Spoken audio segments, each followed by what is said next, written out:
మరి విఘ్నేశ్వరుడికి బియ్యం ఎలా కట్టుకోవాలో ఈ వీడియోలో చెప్తున్నాను. ఎక్కడ కూడా స్కిప్ చేయకుండా ఫుల్గా వాచ్ చేయండి. అలాగే లైక్ చేయడం, సబ్స్క్రైబ్ చేయడం మర్చిపోకండి. ఫ్రెండ్స్, ముందుగా మనం వీడియోలో చూపించిన విధంగా తెల్లని కాటన్ టవల్ తీసుకోవాలి. దానికి గ్రీన్ కలర్ బార్డర్ ఉంటే చాలా మంచిది. తరువాత టవల్ని 2 మడతలుగా వేసుకుని 4 మూలల పసుపు బొట్టు పెట్టుకోవాలి. తరువాత దీనిలో 5 తవ్వల బియ్యం వేసుకోవాలి. అంటే 2.5 కేజీల బియ్యం తీసుకోవాలి. తరువాత 2 తమలపాకులు, 2 అరటిపళ్ళు పెట్టుకోవాలి. అలాగే పసుపుతో చేసుకున్న విఘ్నేశ్వరుని మరియు దక్షిణం కూడా పెట్టుకోవాలి.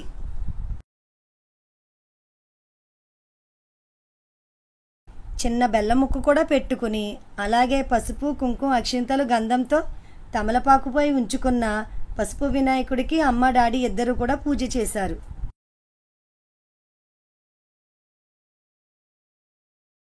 అలాగే ముచ్చికతో ఉన్న పచ్చి కొబ్బరికాయను, 1/4 కేజీ పచ్చిశనగపప్పును కూడా పెట్టుకున్నారు.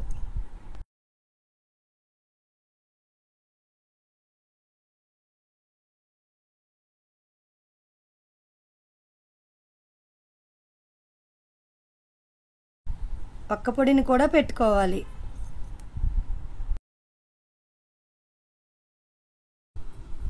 తరువాత పువ్వులతో వినాయకుడికి పూజ చేసుకోవాలి.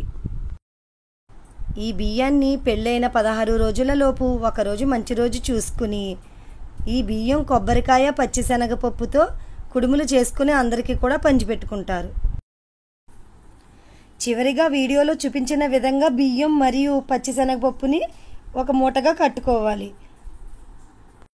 మిగిలినవన్నీ కూడా వేరే కవర్లో పెట్టుకుని ఈ విధంగా డబ్బాలో పెట్టుకుని ఎవరికి కూడా తగలని ప్లేస్లో పెట్టుకోవాలి.